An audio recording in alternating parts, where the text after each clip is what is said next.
ഉയിർപ്പ് രണ്ടാം വെള്ളി.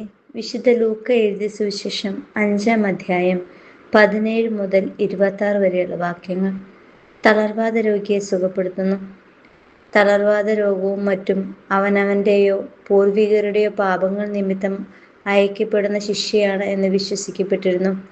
നിങ്ങൾ എനിക്ക് വിരുദ്ധമായി വ്യാപരിക്കുകയും എന്നെ അനുസരിക്കാതിരിക്കുകയും ചെയ്താൽ നിങ്ങളുടെ പാപങ്ങൾക്ക് ശിക്ഷയായി 7 ഇരട്ടി അനർത്ഥങ്ങൾ ഞാൻ നിങ്ങളുടെ മേൽ വരുത്തും. ലേവ്യർ 26:21. പാപത്തിന്റെ വേതനം മരണമാണ്. റോമ 6:22. ഭേദമാക്കപ്പെട്ട രോഗം സ്ഥിരീകരിക്കേണ്ടതിന് ദേവാലയത്തിലെ പ്രധാന പുരോഹിതനാണ്. ലേവ്യർ 13:3. തളർവാദ രോഗിയുടെ പാപങ്ങൾ ക്ഷമിക്കുകയും പിന്നീട് രോഗങ്ങൾ സുഖമായി എന്ന് സ്ഥിരീകരിക്കാൻ കട്ടിലെടുത്ത് നടക്കാൻ പറയുന്നത് പഴയ സമ്പ്രദായത്തിനോടുള്ള വെല്ലുവിളി മാത്രമല്ല, ഇനി പുതിയ സമ്പ്രദായത്തിലെ നിത്യപുരോഹിതനും നിത്യ ആലയവും താനാണ് എന്ന പ്രഖ്യാപനം കൂടിയാണ്.